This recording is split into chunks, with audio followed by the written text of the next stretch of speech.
दोस्तों जय हिंद नमस्कार। आज एक बहुत ही बड़ा दर्दनाक हादसा।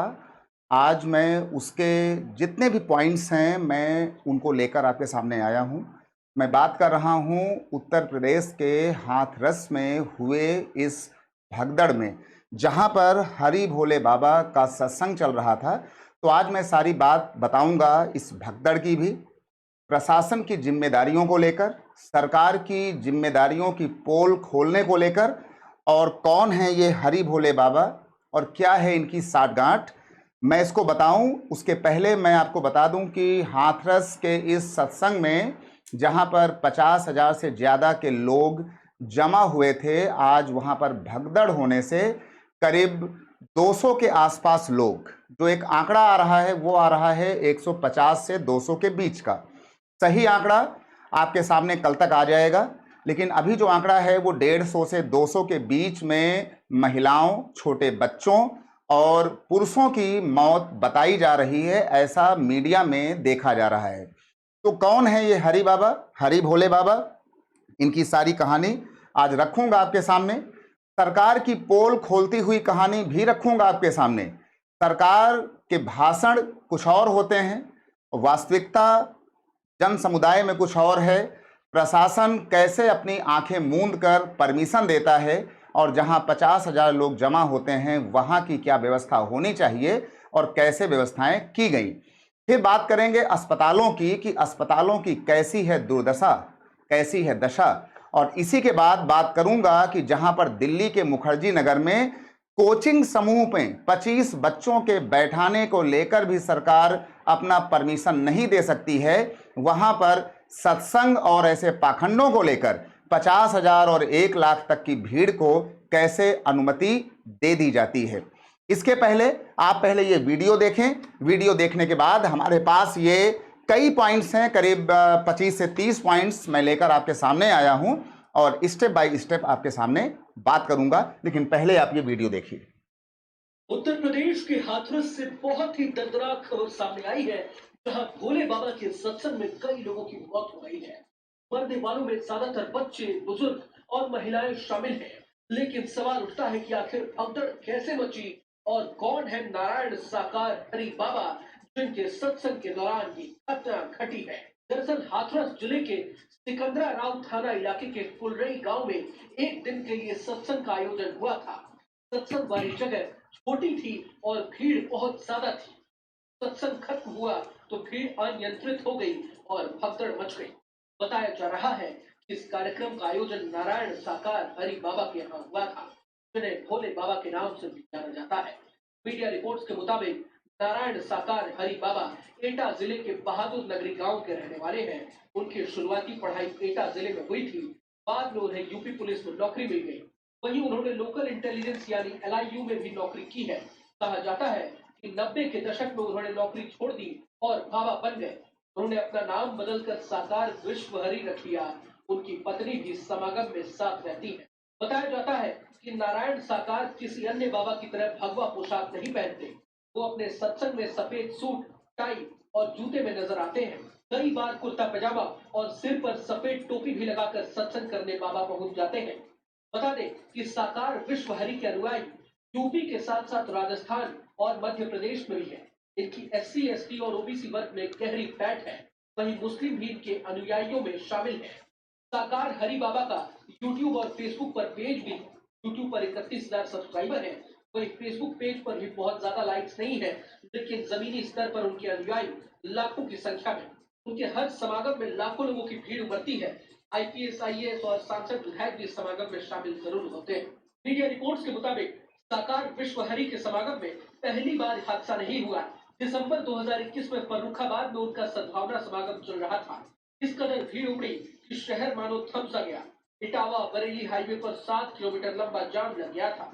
प्रशासन ने महज 50 लोगों के शामिल होने की अनुमति दी थी, लेकिन लाखों की भीड़ उमड़ पड़ी। इसका अंदाजा किसी को नहीं था। हाथरस घटना के बाद देश भर में शोक की लहर दौड़ पड़ी है। पीएम मोदी, सीएम योगी, राजनाथ सिंह, प्रियंका गांधी, राहुल गांधी समेत तमाम बड़े नेताओं ने हादसे पर शोक जताया। कहा तो ये भी जा रहा है कि अभी मृतकों की संख्या में बढ़ोतरी भी हो सकती है।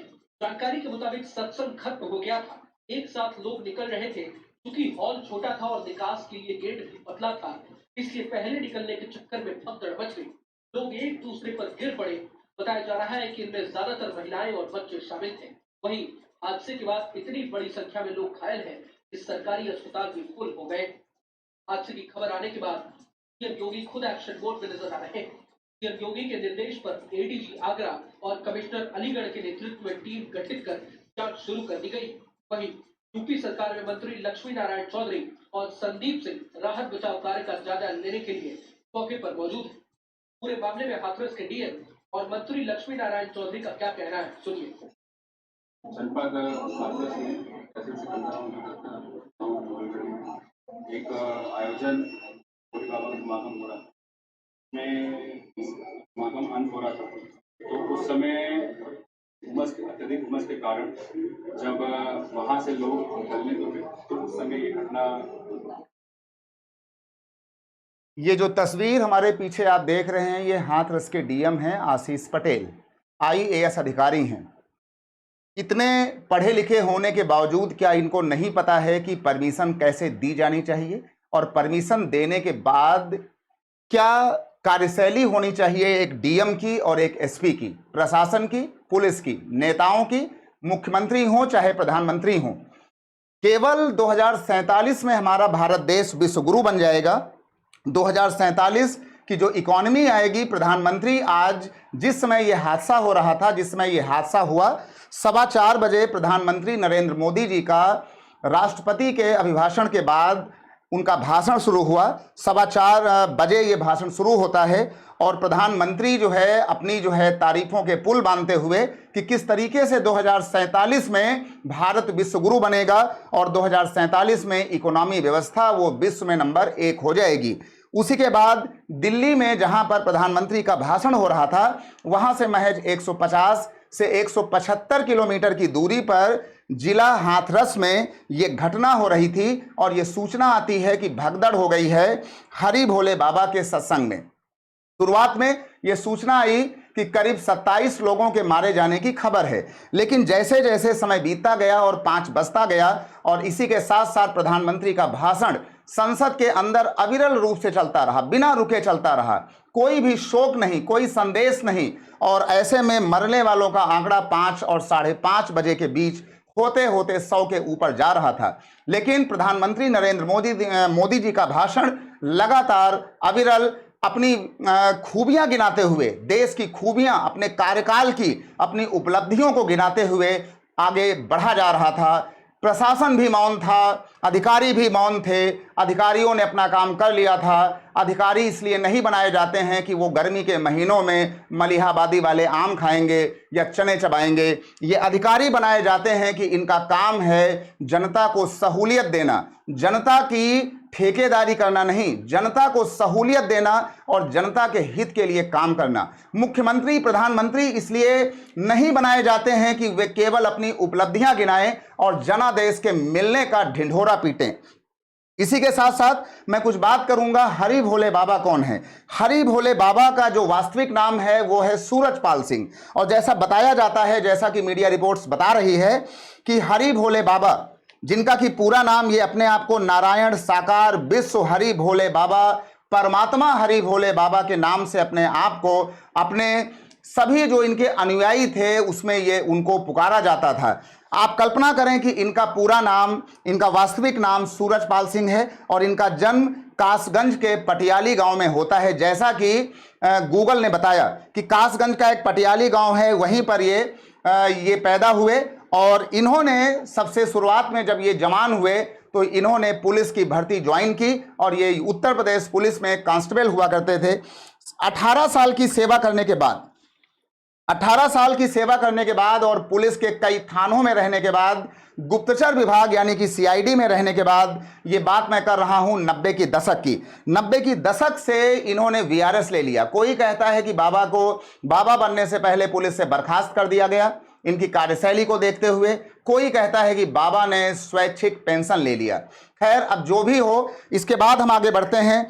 बाबा कभी भी गेरुआ वस्त्र नहीं पहनते हैं। जैसा कि सनातन धर्म कहता है कि अगर आपको बाबा बनना है तो आप पहले गेरुआ वस्त्र पहनेंगे, आप वैसी ही अपनी वेशभूषा बनाएंगे। लेकिन बाबा की वेशभूषा बाबाओं वाली ना होकर बिल्कुल पुलिसिया वेशभूषा अभी तक है, और वे सूट बूट कोट और टाई में अपने प्रवचन करते हुए नजर आते हैं।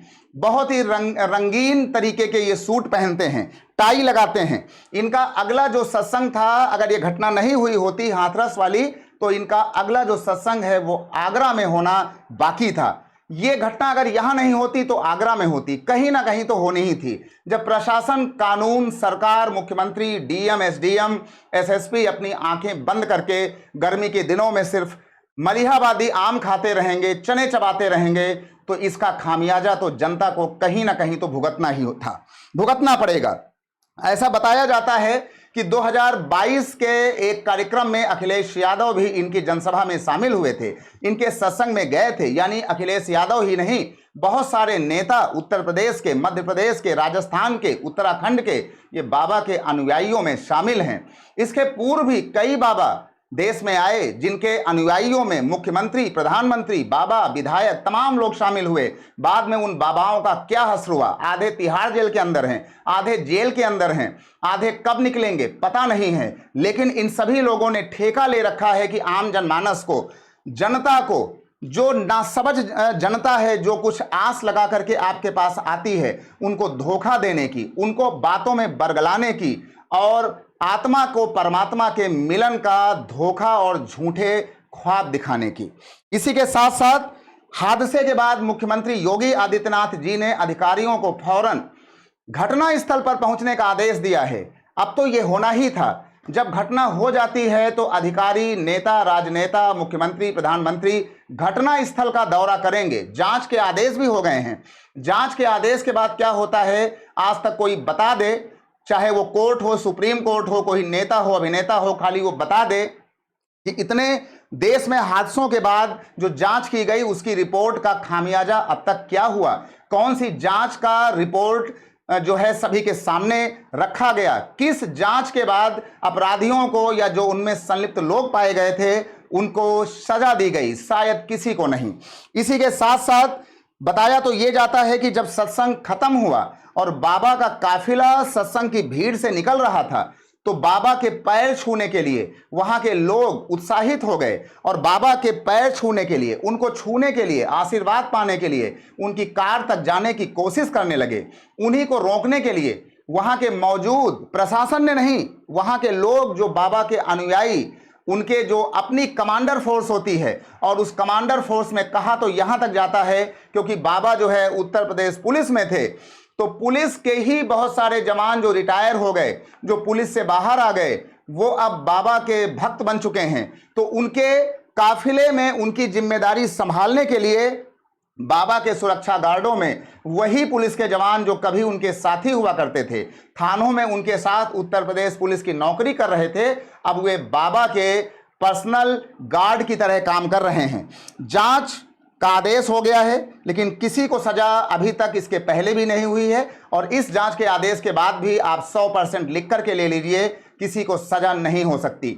अगर सजा देना ही है तो मैं मुख्यमंत्री योगी आदित्यनाथ जी से अपील करता हूं कि जैसे 3 कानून पेश किए गए हैं और 3 कानूनों के बाद बढ़ चढ़कर उत्तर प्रदेश में कई और अच्छे कानून उसमें पेश किए गए हैं, ऐसे में जो भी आयोजन मंडल के लोग इसमें शामिल रहे हों और जो भी इसके जिम्मेदार हों, चाहे वो बाबा सूरजपाल सिंह कासगंज पटियाली वाली हों, चाहे फिर ये हरि भोले बाबा हों, चाहे नारायण साकार विश्व हरि भोले बाबा हों, चाहे परमात्मा भोले बाबा हों, इन्होंने भगवान के नाम का एक आडंबर अपने नाम के ऊपर सजाकर कैसी भोली भाली जनता को ये पागल और मूर्ख बनाते हैं आजकल के बाबा, जो हिंदूवादी होने का एक ढिंढोरा पीटते हैं और बाद में सभी को धोखा देते हैं अपने प्रवचन के माध्यम से। हम सभी बाबाओं को ऐसा नहीं कह रहे हैं, लेकिन ऐसे कुछ अच्छे बाबाओं के बीच में कुछ ऐसे ढोंगी बाबा भी आ चुके हैं जो भोली भाली जनता को ठगने का काम करते हैं। कहा तो यहां तक भी जाता है कि हरि भोले बाबा कि जितने भी अनुयायी थे उनमें महिलाओं की संख्या बहुत ज़्यादा थी और जहां पर भी इनका सत्संग होता था वहां पर बिन बुलाए लाखों अनुयायी स्वतः ही खिंचे हुए चले आते थे। तो ये भगदड़ होती है। तो भगदड़ के बाद सबसे पहला प्रश्न उठता है, ये डीएम है हाथरस के आशीष पटेल आईएएस हैं, मैं इनसे जानना चाहूँगा, और एसपी एसएसपी हाथरस होंगे, मैं उनसे जानना चाहूँगा, एडीजी कानून व्यवस्था, डीजीपी उत्तर प्रदेश, मैं सभी से ये एक सीधा सा प्रश्न पूछना चाहूँगा आप सभी की ओर से कि आयोजन की परमिशन किसने दिया, आयोजन के परमिशन में कितने लोगों की आने की जानकारी दी गई, और जानकारी के बाद क्या प्रशासन ने, डीएम ने, एसपी ने, सीओ ने और वहां के लोकल एसएचओ ने उस भीड़ का जायजा लिया। कहा तो यहां तक जाता है कि उस भीड़ में एक भी एम्बुलेंस नहीं थी। कहा तो यहां तक भी जाता है कि जब भीड़ में यह हादसा हुआ तो जिस बगल में, जब यहां पर फुलरई गांव है, हाथरस के बगल में ये जो फुलरई गांव में जहां पर यह हादसा हुआ है, फुलरई गांव से 47 किलोमीटर दूर में जो अस्पताल था, और वो अस्पताल प्राथमिक अस्पताल से उच्च दर्जे का अस्पताल था, वहां पर सिर्फ एक डॉक्टर मौजूद था, वहां पर कोई साधन नहीं था, एम्बुलेंस की व्यवस्था नहीं थी, दवाइयों के नाम पर पैरासीटामोल और कुछ पट्टियां और लगाने वाला एक लोशन के अलावा उस अस्पताल में कुछ भी नहीं था। ऐसे में कैसे इलाज हो सकता है? और प्रधानमंत्री महोदय बात कर रहे हैं कि 2047 में इकोनॉमी में भारत विश्व का नंबर 1 देश बनकर आप सभी के सामने आएगा। इसी के साथ साथ प्रधानमंत्री जी अपने कार्यकाल की बात नहीं करते हैं, आपने क्या किया आप उसकी बात नहीं करते हैं। जवाहरलाल नेहरू ने क्या किया, अंबेडकर ने क्या किया, राजीव गांधी ने क्या किया, किसने क्या किया, इसको याद करके 2047 का सुनहरा संदेश लोगों के सामने लगातार आज दे रहे थे। और उसी समय ये फुलरई गांव हाथरस में ये हादसा हुआ, जो एटा और हाथरस के बॉर्डर पर ये गांव पड़ता है। जनता का जनादेश क्या सिर्फ इसलिए दिया जाता है कि आप सिर्फ संसद में अपनी बयानबाजी करेंगे? आपको जनादेश इसलिए दिया जाता है कि आप जनता की सेवा करेंगे, क्या कमियां हैं उसकी सही से हिफाजत भी करेंगे। तो थोड़ा सा ये इस पर मैं सिर्फ अपनी लास्ट की लाइनों में ये कहना चाहूँगा कि जो भी जिम्मेदार लोग हैं, चाहे वो डीएम हो, चाहे एसडीएम हो, चाहे एसएसपी हो, चाहे विधायक हो, चाहे मंत्री हो, और चाहे आयोजन मंडल के लोग हों, जो भी इस में शामिल पाए जाते हैं उनको कम से कम आजीवन कारावास की सजा मिलनी चाहिए और ऐसे लोगों को नौकरी से तुरंत बर्खास्त कर देना चाहिए। अगर ऐसा नहीं होता है तो मैं सिर्फ यही कहूँगा कि चाहे कानून बदल लो, चाहे कानून नए लाओ, चाहे पुराने लाओ, वो सिर्फ गरीबों के लिए होंगे, बड़े लोगों का और ऐसे पाखंडी बाबाओं का कुछ नहीं हो सकता है। अपनी राय इस वीडियो के नीचे कमेंट बॉक्स में जरूर दीजिएगा। जो भी आपकी राय हो, कमेंट बॉक्स खुला हुआ है, खुलकर अपनी राय दीजिएगा। तो दीजिए नीलेश सिंह को इजाजत, फिर मुलाकात होगी किसी नए अपडेट और नई घटना के साथ। जय हिंद।